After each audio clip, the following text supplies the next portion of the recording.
नमस्कार आदरणीय दर्शकवृन्द, स्वागत छ गोल्डन आई टेलिभिजनको साप्ताहिक प्रस्तुति गोल्डन आई विशेष लिएर आजको बसाइमा हामी उपस्थित भइसकेका छौँ।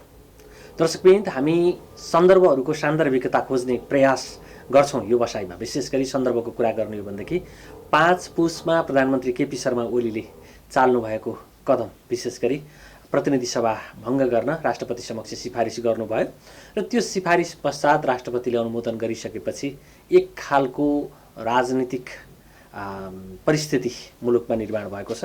त्यसलाई सर्वोच्च अदालतले सच्याउने काम गर्यो, प्रतिनिधि सभा पुनः स्थापना भयो र पनि फेरि राजनीतिक अन्योलता थप जटिल बन्ने हो कि भन्ने आकलन गरिएको छ। प्रधानमन्त्री केपी शर्मा ओलीले नैतिकताको आधारमा राजीनामा दिनुपर्छ भन्ने आवाज उहाँले सम्हाल्नु भएको ओली पक्षीय नेकपाका नेताहरूले समेत उठाउन थालेको पाइएको छ भने अन्य राजनीतिक दलहरू र उहाँसँग विभाजित भएको प्रचण्ड माधव समूहको नेकपाले त झन् त्यसलाई प्राथमिकता साथ उठाउने नै भयो। अब राजनीतिक कोर्स अगाडि कसरी बढ्ला, विशेष गरी नेपाल कम्युनिस्ट पार्टी नेकपाको विभाजन सम्बन्धी जुन एक खालको मुद्दा भनौँ या प्रस्ताव भनौँ निर्वाचन आयोगमा पेन्डिङ छ, त्यसलाई छिटो नटुङ्ग्याउँदाखेरि पनि अलिकति समस्याहरू छन्। आगामी दिनमा अब प्रधानमन्त्री केपी शर्मा ओली विरुद्ध अविश्वासको प्रस्ताव पेश गरेर जाने भन्ने सन्दर्भ, नेकपाको आधिकारिकताको सन्दर्भले अलिकति राष्ट्रिय राजनीतिलाई प्रभावित पार्ने देखिन्छ। आजको बसाइमा हामी यसैको सेरोफेरोमा रहेर कुराकानी गर्नेछौँ।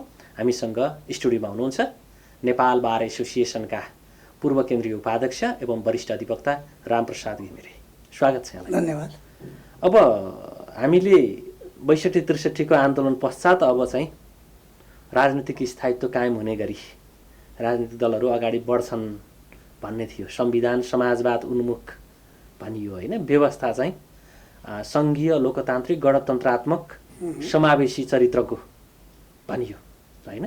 त्यसमा धर्मनिरपेक्षता आदि इत्यादि त्यसका चरित्रहरू उल्लेख गरियो।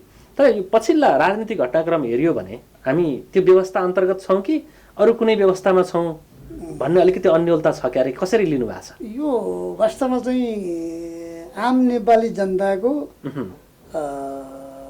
संविधान सभा मार्फतै संविधान निर्माण गर्ने जुन एउटा सङ्घर्ष हो 2007 सालदेखिबाटै हो। त्यसको अन्तिममा 62-63 को जनआन्दोलनले त्यो आकाङ्क्षाको परिपूर्ति भएको अवस्था थियो र एउटा संविधान सभा असफल भएर पनि अर्को संविधान सभाले नेपाली जनताले आफैले आफ्नै सहभागितामा संविधान निर्माण गरे र जुन आकाङ्क्षा त्यो संविधान मार्फत नेपाली जनताले प्राप्त गर्ने भनेर आशा गरेका थिए। तपाईँले राखेको प्रश्नको सन्दर्भमा हेर्दाखेरि अहिले यति चाँडै 72 सालबाट अब यसलाई पुरै संविधान पूर्ण रूपमा यसको प्रयोग र क्रियान्वयनमा नआउँदै जुन असफलतातिर जान खोजेको हो कि भन्ने अहिले आभास भएको छ। त्यो संविधान क्रियान्वयन गर्ने जिम्मेवारी पाएका राजनीतिक दलका नेतृत्वहरू को असफलतासँग हामीले हेर्नुपर्छ। यो वास्तवमा हेर्ने संविधानको दोष छैन। संविधान चाहिँ वास्तवमा चाहिँ आफैमा बेठिक र दोषी हुँदैन। यसलाई क्रियान्वयन गर्ने जुन पात्रहरू छन् नि, ती पात्रहरूको महत्त्वाकांक्षा, ती पात्रहरूले विधि र पद्धति र संविधान अनुरूप नचल्ने एउटा उनीहरूको मनोमौजी र लहरबाजी छ नि, त्यो लहरबाजीले गर्दाखेरि तपाईँले यो प्रश्न गर्ने बेला यति चाँडै आयो गोविन्दजी। मैले यहाँ थप चाहिँ खास गरी प्रधानमन्त्री केपी ओलीले पुसको 5 गते जुन प्रतिनिधि सभा विघटन गर्ने प्रस्ताव गर्नुभयो, राष्ट्रपतिले त्यसलाई अनुमोदन गरिदिनु भयो। त्यसलाई राजनीतिक दलहरू, अन्य विपक्षी राजनीतिक दलहरू, नागरिक समाजले पनि एक किसिमले संविधानमाथिको प्रहार हो, त्यो सच्याउनुपर्छ, सचिएन भने संविधानको आत्मा मर्छ भनेर एक खालको प्रदर्शन पनि भयो। हुन त प्रधानमन्त्रीज्यू आफै पनि त्यस्ता प्रदर्शनका सहभागिताहरूमा जानुभयो उहाँको पक्षलाई पृष्ठपोषण गर्न। यद्यपि अब त्यो सचिएसँगै भनौँ न, प्रतिनिधि सभा पुनस्थापित भएसँगै त्यो अतिक्रमण, त्यो प्रहार निस्तेज भएको मानौँ या त्यो प्रहार थिएन, के भनौँ? अब यो प्रसङ्गमा हजुर तपाईँले जुन प्रश्नमा हामीले छलफललाई केन्द्रित गर्न खोजिनु भएको छ, यो प्रश्नमा र यो छलफलमा केन्द्रित भइरहँदा र छलफल गर्दा एउटा कुरा के बुझ्न हुँदैन भने यो हामीले गरेको चाहिँ निरपेक्ष रूपमा यो केपी ओली भर्सेस हजुर प्रचण्ड र माधव नेपालमा केन्द्रित भएर हामीले गरिरहेको छैनौँ। हो हामीले संविधानमा भएको व्यवस्थाको बरखिलाफ भएको त्रुटि भएको स्थिति हो वा होइन भनेर चाहिँ हामीले नागरिक समाजले हेरेको हो र हामी कानुन व्यवसायीले पनि हेरेको हो, आम पत्रकार जगतले पनि हेरेको हो, राजनीतिक दलहरूले पनि हेरेका हो।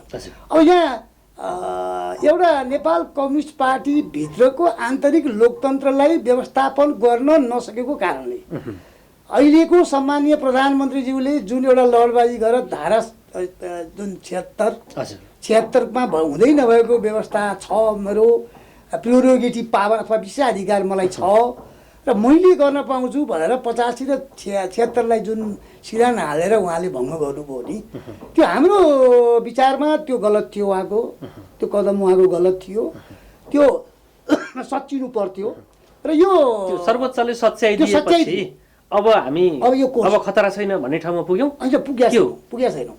अब किन भन्दा अब त्यो तपाईँले भने खतरामा नपुग्नुको निम्ति सर्वोच्चले उहाँले गरेको गल्तीलाई करेक्सन गरिसकेपछि मैले गल्ती गरिआएर छु। त्यो मोरलले पार्लियामेन्ट्री सिस्टममा जसले गल्ती गर्छ उसले जवाबदेहिता वहन गर्छ। त्यो जवाबदेहिता वहन गर्ने सन्दर्भमा प्रधानमन्त्रीज्यूले त्यो वहन गरेर राजीनामा गरेको भए मलाई लाग्छ असजिलो अवस्था आउने थिएन। प्रधानमन्त्रीज्यू अहिले राजीनामा गरेको अवस्था छैन। यसलाई अर्को पाटोबाट हेऱ्यो भने के हुन्छ? प्रधानमन्त्रीले सर्वोच्चको आदेश बमोजिम अब प्रतिनिधि सभा बैठकको आह्वान गर्नका लागि राष्ट्रपति समक्ष सिफारिस गर्नुभयो होइन? जे गर्छ संसदले गर्छ भन्नुलाई के भन्ने? यो यसो हो। अब यो मैले भने नि पार्लियामेन्ट्री सिस्टमको चाहिँ सिस्टम लेखेर संविधानमा लेखेर अथवा कानुनमा लेखेर मात्रै होइन, त्यो वास्तवमा चाहिँ के भने एउटा संस्कारी हुन्छ कि यो लोकतान्त्रिक अभ्यास भन्नुहोस्, लोकतान्त्रिक आचरण जुन छ त्यो आचरणलाई पनि बढ्ता हामीले जोडिन्छौँ। हेर्नुहोस्, त्यो लोकतान्त्रिक आचरण भएन भनेर संविधानको अक्षरलाई हेरेर कानुनको अक्षरलाई हेरेर भला अहिले सर्वोच्च अदालतको चाहिँ मैले आदेश अनुसार चाहिँ कार्यान्वयन गर्नलाई 23 गते मैले प्रतिनिधि सभाको बैठक डाकेँ भन्न सक्नुहुन्छ प्रधानमन्त्रीले, र त्यो अवस्थामा चाहिँ उहाँलाई त्यो चाहिँ कार्यान्वयन गर्नुतिर गएँ भन्नु होला। तर एउटा मोरल रिस्पोन्सिबिलिटी जुन छ नि त्यो उहाँले त वहन गर्नु भएन। ठुलो चाहिँ कुरो के हो भन्दा लोकतन्त्रमा नैतिक प्रश्न ठुलो हो, त्यो गर्नु भएन उहाँले। त्यो नैतिकताको प्रश्न हिजो कृतिनिधि विष्टले पनि देखायौँ होइन? त्यो नैतिकता प्रदर्शन गरेको पायौँ हामीले जति बेला सिंहदरबारमा आगलागी भएको थियो होइन?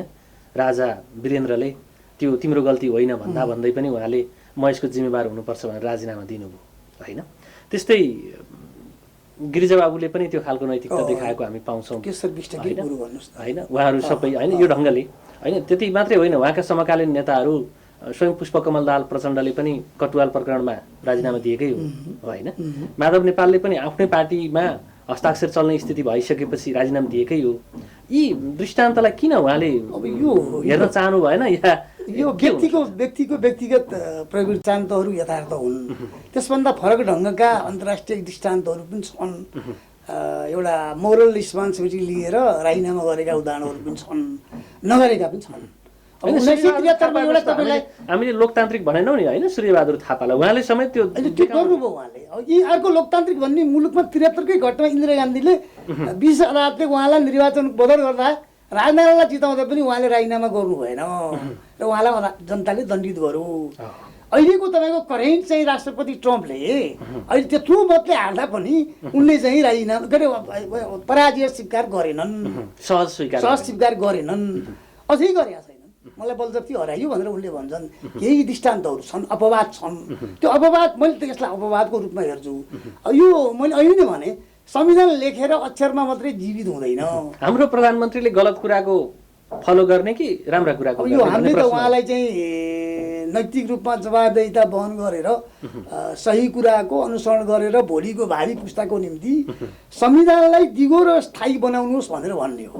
तर व्यक्तिगत कुरा त उहाँलाई बाध्य गर्न सकिँदैन। हामीले कानुनी प्रश्न उठाएको होइन, नैतिकताको प्रश्न उठाएको, कानुनी रूपमा उहाँ बाध्यकारी हुनुहुन्न हो। अब ठिक छ, पिठ फर्काएर किन हिँड्ने? यत्रो चाहिँ भइसकेपछि एउटा तर्क छ नि त होइन? प्रधानमन्त्रीसँग यत्रो वारकीपार युद्ध भइरहेछ भने खास गरी नेकपा भित्रको विवाद हो है यो, अरूभन्दा पनि होइन? त्यसबाट किन भाग्ने भन्ने कुरालाई कसरी लिने? यो दुर्भाग्य कुरो। अब यो चाहिँ हिजोको लडाइँ चाहिँ अहिले प्रचण्ड र माधव नेपालको लडाइँ र ओलीको लडाइँलाई उनीहरूले अर्को पक्षले विधि र पद्धतिको कुरा उठाए पनि त्यसमा मैले कुनै तुक देख्दिनँ। उनीहरूको लडाइँ पनि तपाईँको पद र प्रतिष्ठा र कसरी ओलीलाई विस्थापित गर्ने भन्ने मात्रै हो। उहाँहरूले चाहेको भए त 3 वर्षसम्ममा त ओलीजीको गैर कानुनी अथवा गैर संवैधानिक क्रियाकलाप थिए भने उहाँहरूले सच्याउन सक्ने धेरै बाटा अवलम्बन गर्न सक्नुहुन्थ्यो, तर उहाँहरूले गर्नु भएन। किन गर्नु भएन? अब उहाँहरूले गर्नु भएन उहाँहरूले पनि बलजफ्ती चाहिँ एउटा राजनीतिक आफ्नै संसदीय दलको नेताबाट हटाएर पनि विस्थापित गर्ने बाटा थिए नि त। नगरेर उहाँहरूले पनि प्रतिनिधि सभामै अविश्वासको प्रस्ताव लैजाने गर्नुभयो, हतारिनु भयो।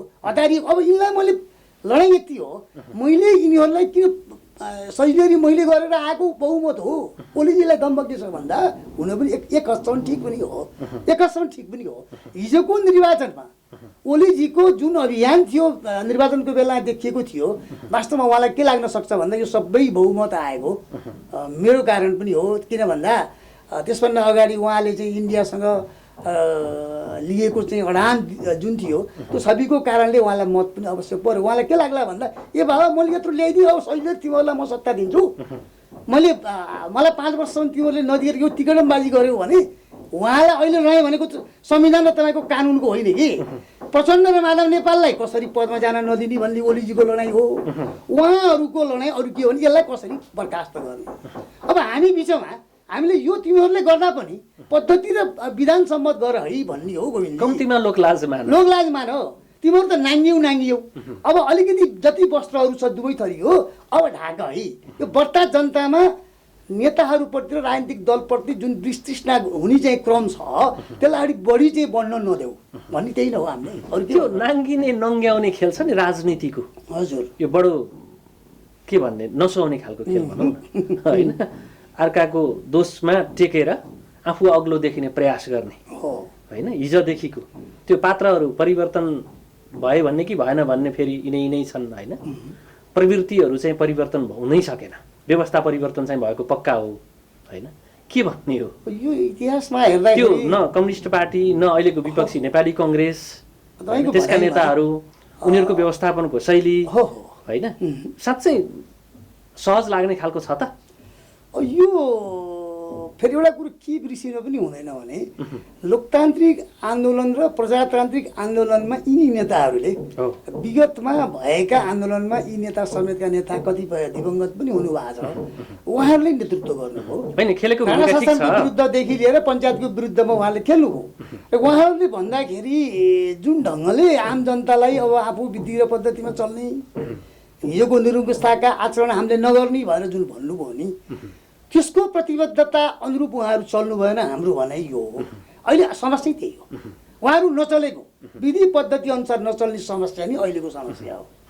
हिजोको राज संस्था त्यो पार्टीभित्रको सत्ता होस् या सार्वभौम सत्ता देशको सत्ता होस् होइन, त्यो उपभोग गर्ने सन्दर्भमा त्यहाँ पुगिसकेपछि अलिकति निरङ्कुश बनेको चरित्र त्यो नेपाली कङ्ग्रेसमा हेर्नुभयो भने पनि शेरबहादुरजी विरुद्ध रामचन्द्रजीहरू त्यो ढङ्गले लागेको देखिन्छ होइन। यतापट्टि त हिजो एमाले हुँदा पनि त्यो थियो, माओवादीमा पनि त्यो देखियो, अहिले गठन भएर फेरि विघटन हुँदै गरेको नेकपा पनि त्यो देखियो। अहिले छ त्यो प्रवृत्ति त तपाईँको चाहिँ सत्तामा गएपछि अब हामीले जे गरे पनि हुन्छ। अब केही गुट त आफूलाई भजन गाउने गुट त छँदैछ, ठिक छ हाम्रो नेता भन्ने गुट त छ, उनीहरूले सच्याउने काम गर्दैन। हजुरले गरेको ठिक छ प्रभु भनिदिया छन्, त्यसपछि उहाँहरूले बाटो आँखा देख्नु भएको छैन। मैले जे गरेँ ठिक, हिजो राजाले पनि त्यस्तै भएर बिग्रिका हुन्। हिजो राजा आफ्ना आसेपासेले दिएको उनले हेरेन। अहिले पनि नेताहरूले आफ्ना आसपासमा भएकाको आफ्नो स्वार्थको निम्ति जुन सल्लाह नेताहरूलाई दिएका छन् त्यो के छ भनेर उनीहरूले स्क्रुटनाइज गरेर समीक्षा गरेका छैनन्। यदि गरेका हुन्थे भने यो व्यवहार यो आचरण देखाउँदैन थिए। ठिक छ, अब राजनीतिलाई ट्र्याकमा ल्याउने होइन, मुलुक संविधान कानुन अनुरूप चल्नुपर्छ, विधि अनुरूप चल्नुपर्छ, नैतिकता देखाउनुपर्छ नेताहरूले भन्ने पाटो एउटा छँदैछ होइन। त्यो पाटोभित्र पनि अन्तर्निहित स्वार्थहरू के कसो हुन सक्छन् त्यसलाई देखाउँदै प्रयोग गर्ने त्यो आफ्नो ठाउँमा छ। अब त्यो नेपाल कम्युनिस्ट पार्टी नेकपाको आधिकारिकताको प्रश्न अहिले निर्वाचन आयोगमा छ, यहाँले कसरी हेर्नु भएको छ? यो राजनीतिक दल सम्बन्धी ऐन 74 को जुन छ नि, 74 को अब मलाई लाग्छ 33 हो कि। अब त्यसले भएको व्यवस्था हेर्दाखेरि या त निर्वाचन आयोगले अब एउटा कुरो 40% संसदीय दल र केन्द्रीय समितिमा बहुमत लिएर जानु पर्यो, मतलब फुटेर जान पर्यो। र फेरि उपदफा 3 ले पनि के भन्छ भन्दा यो नयाँ पार्टी गठन भएको 5 वर्षभित्र चाहिँ पार्टी फुट्ने छैन भन्दाखेरि तपाईँको 80 सम्म पनि पार्टी नफुट्ने देखिन्छ, यदि त्यो अर्थ लाउने हो भने। त्यो अर्थ अब उहाँहरूले पनि होइन हामी ओलीसँग फुटाउँछौँ भने होइन। अहिले प्रचण्ड माधव नेपालको जुन एउटा गुट छ त्यसले पनि आफूलाई यो पार्टी फुटाएको देखाउन चाहँदैन, ओलीले फुटेर जाओस् भन्छ। जुन मूल पार्टी भनेर उहाँहरूले गठन गरेर पठाउनु भयो निर्वाचन आयोगमा, त्यसलाई हेर्दाखेरि के देखिन्छ त भन्दाखेरि अब महासचिव, माइनर बुक, अध्यक्ष, दुवै अध्यक्षको सही हुनुपर्छ एउटा विविध कुराहरूले गर्दा, र 5 वर्षसम्म चाहिँ पार्टी फुट्न पाउँदैन। ऐनका कुराहरू बनाएको त यिनीहरूले नि हो नि, त्यही माधव नेपाल, प्रचण्डहरू र ओलीहरू मिलाएर अथवा संसदले बनाएको ऐन हो। त्यो ऐन उहाँलाई थाहा थिएन भन्ने कुरो होइन, त्यो जटिलता छ। पार्टी फुट्ने कुरामा निर्वाचन आयोगलाई धारे हात लाउने भन्दा पनि निर्वाचन आयोगको पनि कमजोरी होला आफ्ना ठाउँमा। तत्काल देख्नुहुन्छ निर्वाचन आयोगले तत्कालै उसले चाहिँ के गर्नु पर्थ्यो भन्दा दुवै थरीलाई वैधानिकताको सवालमा जुन ढङ्गले सुरुमा जुन ढङ्गले उसले अलिक डिले गर्यो नि, डिले गर्यो, त्यसले गर्दाखेरि उसको चाहिँ गतिविधि राई के अरे मान्यता दिने सन्दर्भमा भनौँ न, त्यही जुन कुरो पछि भनौँ 1.5 महिनापछि त्यो अगाडि नै भनिदिनु पर्थ्यो। उसले निश्चित रूपमा ऊ चाहिँ कहीँ छायामा परेको हो कि भन्ने आभास हुन सक्छ उसका क्रियाकलापले। तर ऐन पनि त्यस्तो छ, यिनीतिर ऐन पनि त्यस्तो छ। 33 को दफा 3 र 2 को अलि अप्ठ्यारो छ। अब के होला 23 गते त संसद, अब 20 गतेको एउटा कुरो छ, कट्टेलको चाहिँ नामाकरणसँग सन्दर्भ एउटा चाहिँ सर्वोच्च अदालतले चाहिँ निसुमा राखेको छ। ऋषि कट्टेलजीको त्यो मुद्दाको सन्दर्भमा निर्णय सुनाउने, त्यो फैसलामा के आउँछ, त्यसले के अब दुवैजना अध्यक्ष मिलेर चाहिँ नयाँ नाम ल्याऊ भन्ला, त्यो नाम ल एकछिनलाई मान्नुहोस्, हामीले अनुमान गरौँ ऋषि कट्टेलले जुन नाम नेकपा राखेका थिए त्यही नामबाट तिमीहरूले राखेको मिलेन भनेर चाहिँ बदल गरिदियो भने, ऋषि कट्टेलकै माग अनुसार चाहिँ सर्वोच्चले निर्णय गरिदियो भने त उहाँहरू समाग्नै पर्यो। त्यो माग्दाखेरि दुवै अध्यक्षले सही गर्नुपर्छ, कसरी गर्नु त्यो सम्भावना देख्नुहुन्छ? मैले देख्दिनँ, त्यो सम्भावना देख्दिनँ। अब अर्को सम्भावना पनि के छैन भन्दा अहिलेको जुन प्रधानमन्त्रीलाई उहाँले राजीनामा गरे बाहेक अब तपाईँको धारा 77ले त उहाँ कि त राजीनामा दिन पर्यो, कि प्रधानमन्त्रीको पद रिक्त हुने अवस्था कि चाहिँ मर्न पर्यो, कि चाहिँ तपाईँको चाहिँ आफूले लिएको विश्वासको मत असफल हुन पर्यो, कि अविश्वासको प्रस्ताव चाहिँ पारित हो। यी अवस्थामा चाहिँ उसले राजीनामा दिने हो। अब यी चारवटा अवस्था छन्। तपाईँले म संवाद गरिरहँदाखेरि अलिकति स्मरण गरौँ, कतिपय कुराहरू पोइन्ट आउट पनि भए। प्रधानमन्त्रीज्यूले जब संसद विघटनको प्रस्ताव पेश गर्नुभयो, विगतका अभ्यास हेऱ्यौँ भने त्यो प्रस्ताव गर्दै गर्दाखेरि आफूले राजीनामा दिएर प्रस्ताव गरे पाइया छ होइन। यसपालि सुझबुझपूर्ण ढङ्गले नै प्रधानमन्त्रीले यो गर्नुभएको हो कि कसरी बुझौँ यसलाई?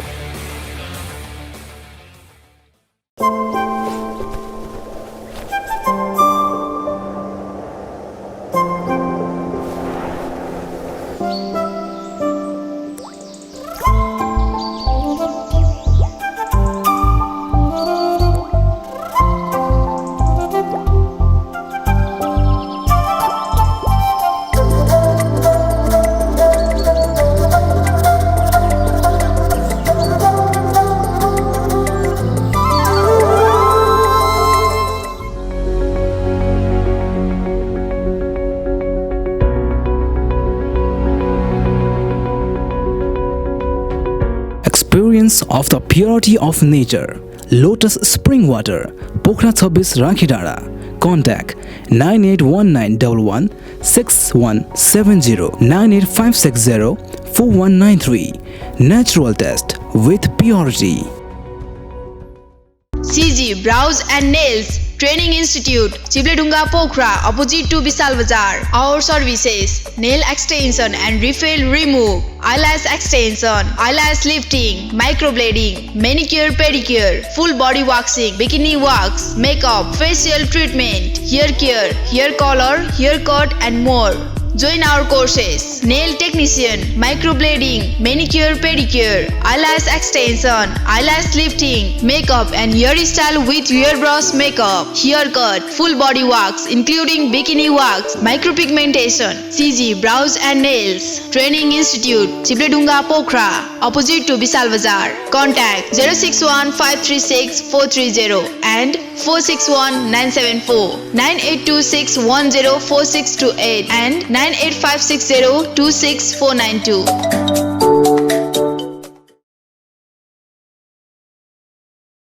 आरोग्यधाम होमियोप्याथिक हस्पिटलमा निको भएका रोग र समस्याहरू, एक हर नचल्ने, मुख बाङ्गो हुने, बोल्न नसक्ने, बात, हाड जोड्ने, नसाका रोगहरू, युरिक एसिड, हड्डी खिएको, नसा च्यापिएको, ढाड दुख्ने, पाइल्स, दिशा गर्न गाह्रो हुने, दिशा गर्दा रगत आउने, मासु पलाएको, फिसर, फिस्टुला, पिनास तथा नाकको एलर्जी, रुगा लागिरहने, दम बढ्ने, हाच्छु आउने, दम रोग, खोकी लागिरहने, कपाल झर्न तुरुन्तै रोक्ने, उमार्ने, लामो बनाउने, छालाका हरेक समस्याहरू, डन्डीफोर, चिलाउने, कालो पोतो आदि, महिनावारी गडबडी तथा स्त्री रोगहरू, टन्सिल, हात खुट्टामा आउने मुसा, पेटका नयाँ तथा पुरानो रोगहरू, ग्यास्ट्रिक, अल्सर, कब्जियत, भोग नलाग्ने, पेट पोल्ने, फुल्ने, अमिलो पानी आउने, मृगौलामा पत्थरी पर्ने जस्ता समस्याहरू आदि, उच्च रक्तचाप, सुगर र थाइरोइड जस्ता समस्या भएमा तुरुन्तै सम्पर्क गर्नुहोला। सम्पर्क आरोग्यधाम होमियोप्याथिक हस्पिटल प्राली तथा आरोग्य होमियो फार्मेसी, पोखरा 10 इन्द्रचोक, पोखरा रङ्गशाला नजिकै 24 घण्टा सेवा भइरहने जानकारी गराउँदछौँ। Hello students, are you planning for abroad study for your bright future? No need to worry about it. We provide you the best IELTS, TOEFL, PT course for fulfill your dream to study in Australia, America, Canada, Europe or Japan. The best and counseling service about your choice of the study with any destination of the world. Visit us at our office, Genius Education and Multi-Service Prali, New Road, Darbar Marga, Pokhara. Contact us 061-530-711, mobile 9846044555.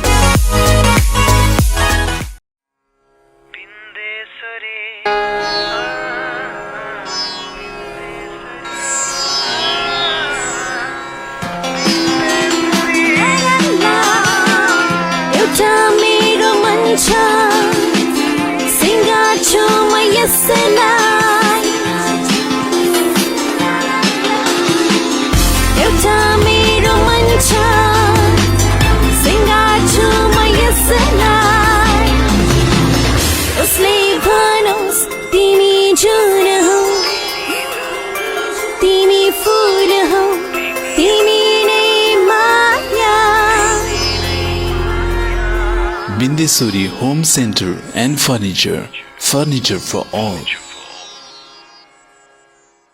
विगत 12 वर्षदेखि Annapurna supermarket भित्र रहेको DS hanger and dummy house अब नयाँ उत्साह सहित पन्थीगल्ली सर्वेश्वर मार्ग पन्थीरेरिया गाडीको घर एक तला माथि सुरु गरिएको जानकारी सम्पूर्ण ग्राहक वर्गमा गराउँदछौँ। हामी कहाँ ह्याङ्गर, च्यानल डमी, ब्राकेट, लुगा stand dummy, full dummy, half dummy, baby ladies पाइनुका साथै सम्पूर्ण पसल डेकोरेसनका सामानहरू पाइन्छ। साथै नयाँ पुराना पसल डेकोरेसन गर्नु परेमा हामीलाई सम्झिनुहोस्। फिटिङ सम्बन्धी काम हामीबाटै हुन्छ। सम्पर्क DS hanger and dummy house, Sarveshwar Marg Panthigalli, Pokhara. Phone number 061 530 496, mobile number 9856 29 842, 98 462 030 80। Proprietor Deepak Prasad Sharma.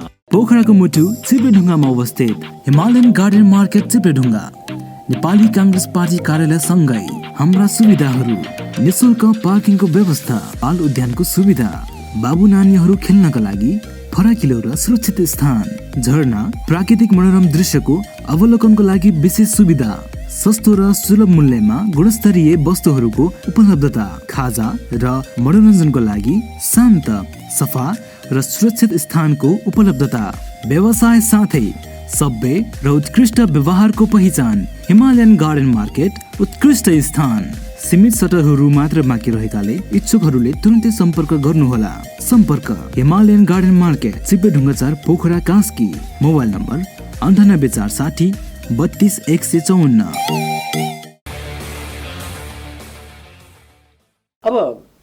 पाटो चाहिँ विगतका प्रधानमन्त्रीहरूले संसद विघटन गर्दाखेरि राजीनामा दिएर संसद विघटनको प्रस्ताव गर्ने सँगसँगै एउटा प्रचलन थियो।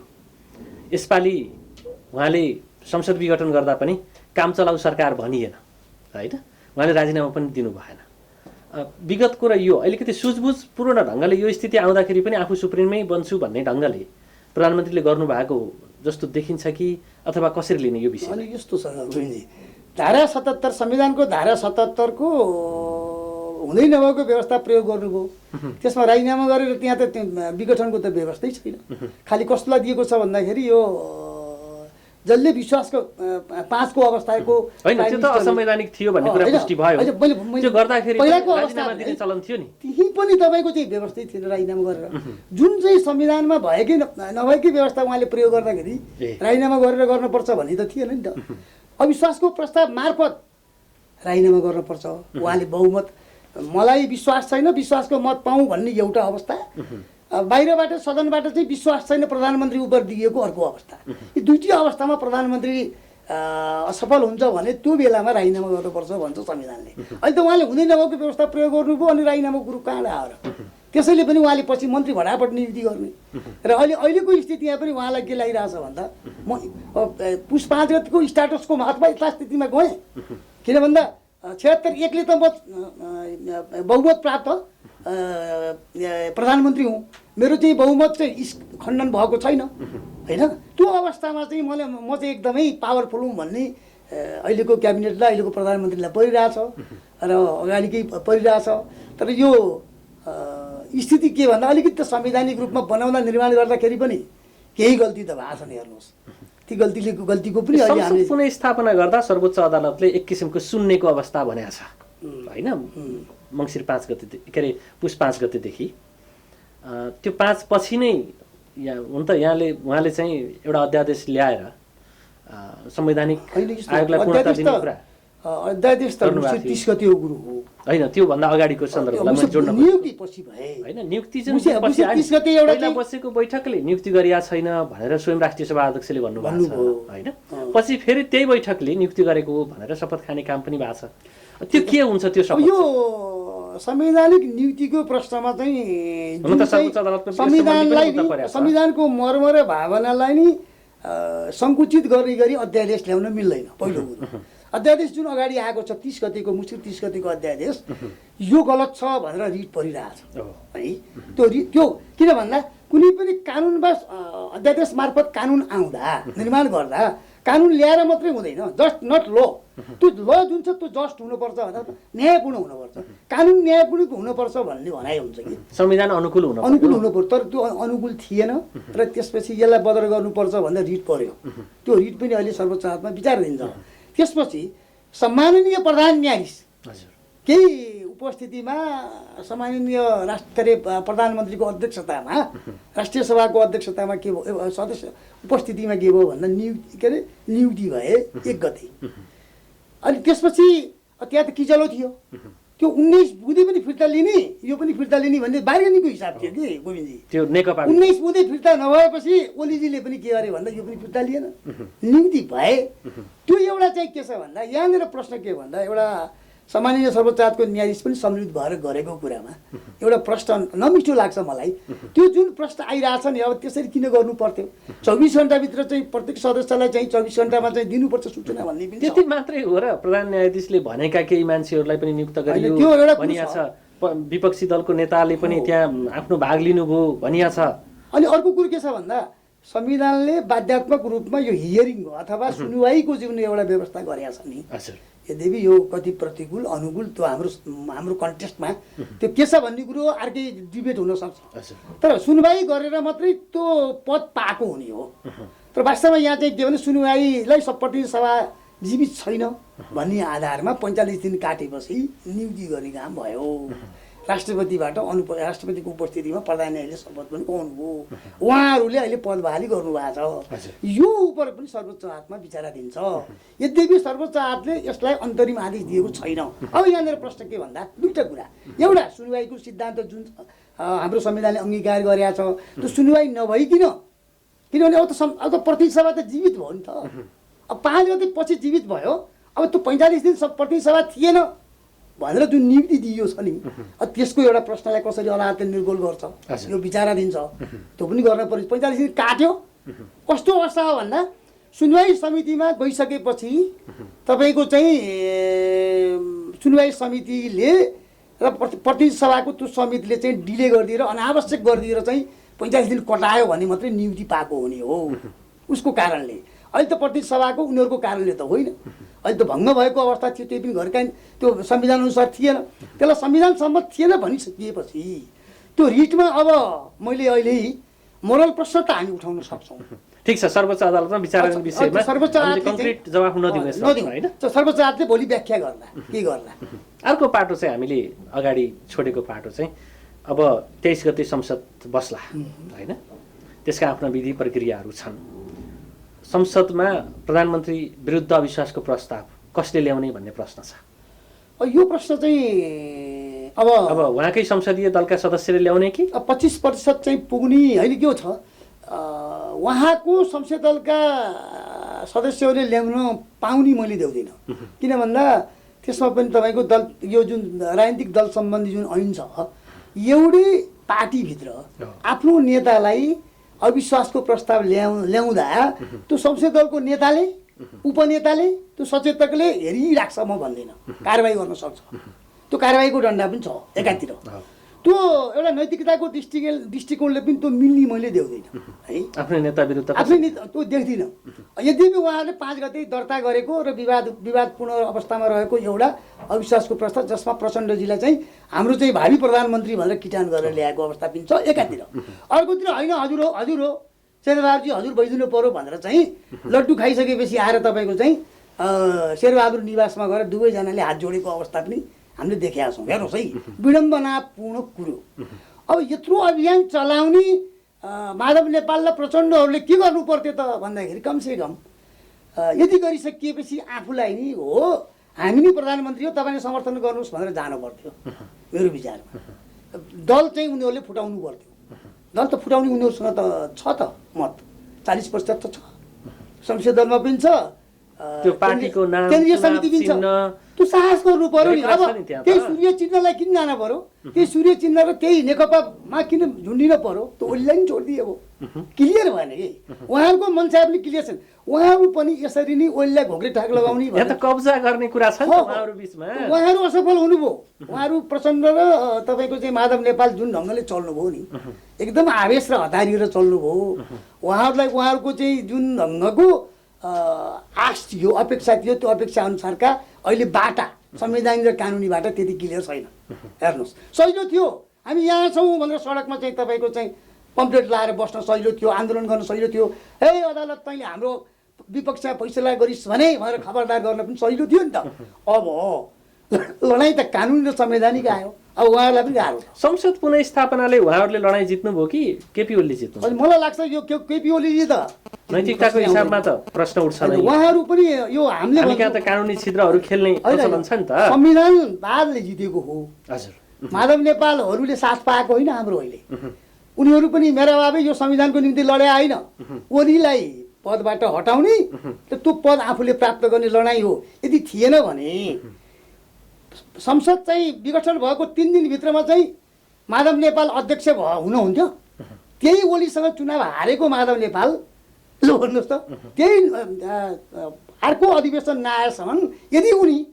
हाम्रो लडाइँ निष्ठाको हो भनेर भन्थे भने निष्ठाको निम्ति लड्न पर्थ्यो उनले आफू अध्यक्षलाई स्वीकार गर्न नहुने थियो र म पदको निम्ति होइन भन्ने प्रचण्डले प्रतिनिधि सभा भङ्ग भएको अवस्थामा संसदीय दलको नेता भनेर घोषणा गर्न पर्ने थिएन यिनीहरूका क्रियाकलापले पनि बहुत काँचो केटाकेटी देख्छु मैले नट म्याचुर्ड उनीहरू परिपक्व चाहिँ स्टेप चाले मैले भन्दिनँ ओलीजीले त संविधानमाथि उहाँले चाहिँ के गर्नुभयो बलजफ्ती गरेकै हो गलत गरेकै हो उनीहरूलाई आफ्नै पार्टीका अर्को गुटका नेताहरूलाई तपाईँ दनक दिन्छु भनेर संविधानलाई मुलुकलाई दनक दिने काम उहाँले गर्नुभयो गल्ती त उहाँले गर्नुभयो कम चाहिँ उहाँहरू पनि अर्को पक्ष पनि त्यत्तिकै जिम्मेवार हुनु त्यो दनक दिए बापत उहाँले सजाय पाउने कि नपाउने यो मोरल कुरो हो गोविन्दजी मैले अघि नै भने हामी मोरल इस्युमा चाहिँ कसैलाई बाध्य गर्न सक्दैनौँ कि अब यो त पार्लियामेन्ट्री सिस्टमको नर्म्सहरू जति पनि हामीले अवलम्बन गर्ने पार्लियामेन्ट्री सिस्टम।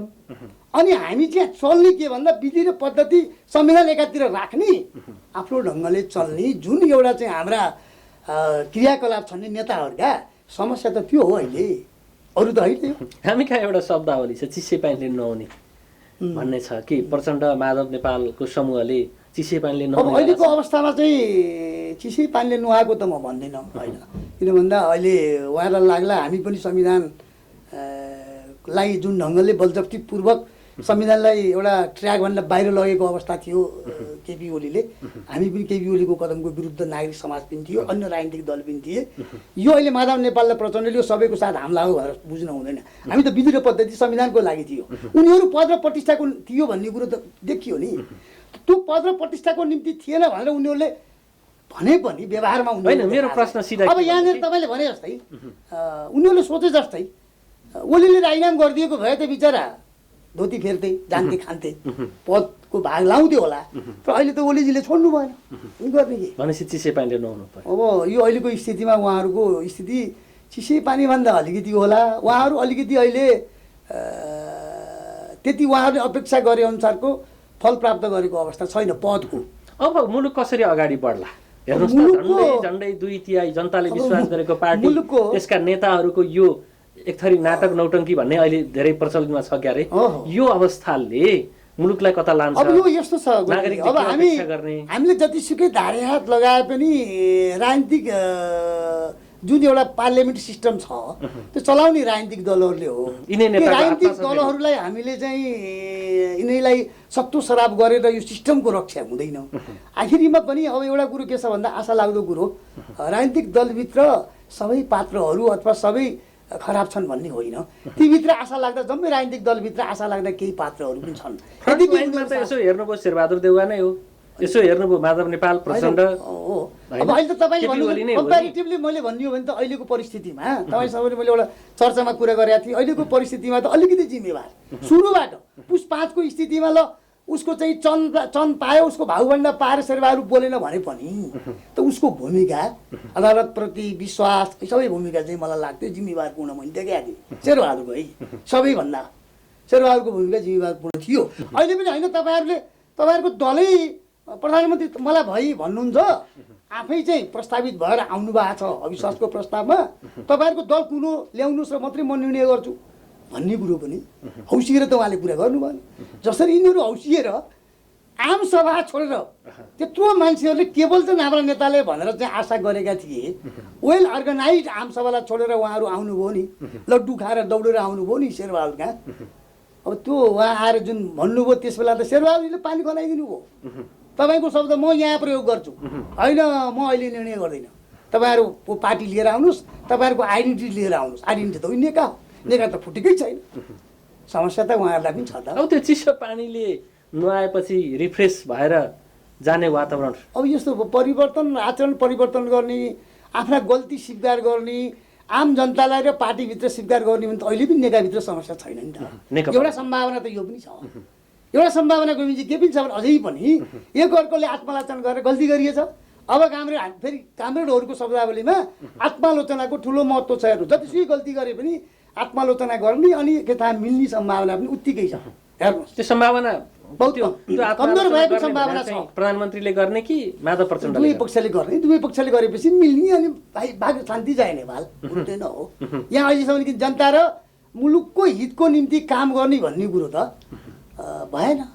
यद्यपि चाहिँ यो 3 वर्षमा ओलीजीहरूको दाबी फरक छ, केही नभएका काम पनि होइन, केही भएका होला पनि होलान् होइन, त्यसलाई बढाइ चढाइ गरेर चाहिँ अब एकदम देवत्वकरण गर्ने कुरो पनि छ।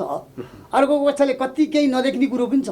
त्यो हामी बिचमा मूल्याङ्कन गर्दाखेरि अब राजनीतिक दलहरूलाई ठिक छ, मूल्याङ्कन नै गर्दाखेरि राजनीतिक दलहरूलाई ठिक ठाउँमा ल्याउनु पर्छ। हेर्नुहोस् ठिक ठाउँमा ल्याउनु पर्छ। तपाईँले भन्नुभएको प्रसङ्गलाई नै मैले जोडेँ। हजुर, बिचमा बसेर एउटा आम नागरिकको हिसाबले होइन, तपाईँ जस्तो बुद्धिजीवीको हिसाबले हेर्दाखेरि हामीले सङ्घीय लोकतान्त्रिक गणतन्त्र होइन, अब समाजवाद उन्मुख हाम्रो अर्थव्यवस्था होइन, त्यो अनुरूप नागरिक व्यवस्थापनका कुराहरू छन् नि यहाँनिर। कसैले म पछाडि परेको महसुस नगरोस्, राज्यको मूल प्रवाहमा विकास निर्माणमा आफू समावेश भएको सुविधा पाएको होस्, जे छ त्यो पाएको होस् भन्ने छ नि। त्यो प्राप्ति गर्ने दिशामा यो 3 वर्ष प्रधानमन्त्री ओलीको कार्यकाल कस्तो? यो प्रधानमन्त्रीको ओलीको कार्यकाल पुरै नेगेटिभ पनि मैले लेख्दिनँ। केही कामहरू त राम्रा पक्ष के नराम्रा पक्ष? राम्रा पक्षहरूको काममा विकास निर्माणका कामहरू केही भएको देख्छु मैले। यद्यपि अब उहाँ भ्रष्टाचार गर्ने कुरामा उहाँ असफल हुनुभयो टोटल्ली, किनभने भ्रष्टाचारीहरूलाई संरक्षण गरेको चाहिँ आरोप उहाँलाई लाग्यो र त्यसबाट उहाँ आरोप किन लाग्यो भन्दा उहाँ जसलाई भ्रष्टाचारको आरोप लागेको छ उहाँले आफैले संरक्षण गर्न, अब आफैले डिफेन्ड गर्न हिँड्नु हो। यो मान्छे होइन, मासकोटाको प्रकरण होस् होइन, त्यसो भएपछि धेरै कुरामा ओम्नी प्रकरण होस् अनि उहाँले भएको छैन भन्ने ढङ्गले जुन ढङ्गले चाहिँ त्यसलाई एउटा खुला रूपमा प्रश्न उठिसकिएपछि सम्बन्धित निकायबाट निराकरण गर्नु पर्थ्यो प्राइम मिनिस्टरको रूपमा। उहाँले त्यो गर्नतिर नगएर आफैले चाहिँ ढाकछोप गर्नपट्टि जानुभयो, त्यो एउटा उहाँको खराब पक्ष। कामरी कुरामा विकास निर्माणका काम केही मैले भएको देखेको छु। के आशा केही हुन्छ कि भन्ने आशा उहाँले अवश्य नै जगाएको नजगाएको होइन। अब त्यो सबै कुरो खराबै पनि म भन्दिनँ। अब केही कुराहरू नेगेटिभ कुराहरू पनि भए। सबभन्दा बढ्ता उहाँले संविधानमाथि जुन एउटा चाहिँ अलिक गलत ट्र्याकमा लान खोल्नुभयो त्यो सचिएको अवस्था छ। उहाँ पनि सचिने, अरू नेता पनि सचिएर मुलुकलाई एउटा चाहिँ सही बाटो दिउन् भन्ने नै हाम्रो अपेक्षा हो कि। अब बढ्ता त हामीले के गर्न सक्छौँ नागरिक लेभलबाट? गोविन्दजी ठिकै छ, विचारमा टिकेको राजनीतिक दल होइन, त्यो विचारलाई फलो, सिद्धान्तलाई फलो गरेका त्यसका नेता कार्यकर्ता, त्यसमा एकताबद्ध भएका होइन, गुटहरू समावेशन भएको नेताको पुच्छर भएका नेताहरू होइन होइन, आफ्नो नेताले गलत गर्यो भने औँला ठड्याउन सक्ने खालका कार्यकर्ता भएका दलहरू हामीले चाहेको त्यो हो नि। त्यसले मात्रै लोकतन्त्रलाई बलियो बनाउन सक्छ। त्यो ढङ्गको बलियो दल भयो भने त्यो अपेक्षा हामी चाहिँ गर्न सक्छौँ। अब यो यस्तो छ, आगामी दिनमा बन्न सकोस्। अब चेतनाको आधारमा हामी नेपाली जनताले चेतनाको आधारमा मत खोज्छ भनेर नभनौँ। तपाईँ गाउँमा बस्नुभयो, म पनि गाउँमा बसेँ। मत जनतालाई कसरी छ भन्दा सहकारी मार्फत जागिर तपाईँको बरौनी गर्ने विभिन्न सामान्य समस्या समाधान गरिदिएपछि उसले चुनावका बेलामा जसले गरिदिएको छ त्यसलाई हेर्ने हो क्या। राजनीतिक मुद्दाका आधारमा अहिले हाम्रा पिपुलहरूले, हाम्रो जनताले सबै ठाउँ मत हाल्छ। एउटा सहर बजारमा अलग कुरो होला, एउटा ट्रेडिसनल हामीले हाम्रो पार्टीलाई बाले हाले, जसलाई हाले, बराजुले हाले, त्यसैलाई हाल्ने हो। उसको मुद्दा, उसले लिएको मुद्दा नहेरिकन जुन मत दिने परिपाटी छ नि अहिले प्रचलन छ नि, सबभन्दा ठुलो समस्या यो हो। हामीले चाहिँ वैकल्पिक शक्तिलाई, वैकल्पिक राजनीतिक शक्ति उदाउन नसकेको, फस्टाउन नसकेको कारण के भन्दाखेरि यहाँ आम मतदाता बिचमा तपाईँले भने जस्तै तिनै अब दुईवटा तिनवटा दलहरू, दुवै दलहरू वैकल्पिक रूपमा देखिएका दुईवटा दल नेपाली काङ्ग्रेस र नेकपा, यिनीहरूले गर्न सक्छन् भन्ने आधारमा तिनमा आश्रित भएर केही लिए आएका कार्यकर्ताहरूको झुन्डहरू भएसम्म, स्वतन्त्र रूपले चिन्तन गर्ने नागरिकलाई हामीले सचेत बनाउन नसकेसम्म यिनीहरूको हालिमुहाली त रहने नै भयो। यो प्रवृत्ति त हिजो नेपाली कङ्ग्रेसमा पनि देखिएकै हो होइन, आफ्नो बहुमत धान्न नसक्ने होइन। अनि फेरि त्यति बेला प्रधानमन्त्रीमा निहित अधिकार थियो निर्वाचनमा जाने, अहिले छैन र पनि रोकिया हो होइन। अब उस बेला भनेपछि कम्युनिस्टले गरेनन् हामीले गर्छौँ भन्ने कङ्ग्रेसमा पनि त्यो नैतिकता रहेन, कङ्ग्रेसले गरेन हामीले गर्छौँ भन्ने कम्युनिस्टहरूको पनि अब दाबी बाँकी रहेन। अहिले परीक्षण दुईटै दल भए। हिजो विगतमा चाहिँ नेपाली काङ्ग्रेस पनि परीक्षण भएको नेपाली जनतामा, यो मुलुकले परीक्षण गरेको, कम्युनिस्टहरू त छिटै परीक्षण भए। यत्रो मत पाएर, यत्रो मतलाई उनीहरूले सदुपयोग गर्न नसकेर, 5 वर्षसम्म सरकार धान्न नसकेर आफै कलहरेर यदुवंशी र कौरव भएर, यदुवंशीहरू भएर यिनीहरू आफ्नो हुँदा खाँदाको सरकार एक अर्कोको कारणले गिराउँछन् भने यिनीहरूको त कुनै भरै भएन। अर्को शक्ति पनि वैकल्पिक शक्ति जुन नेपाली काङ्ग्रेस वेटिङ गभर्मेन्टको शक्ति हो, त्यसभित्र पनि देखिएका जुन गुटहरू छन् नि, ती गुटहरू पनि सैद्धान्तिक गुट हुन् होइन, एक अर्कोलाई बलियो कसरी भइन्छ भन्ने आधारमा भएका गुट हुन्।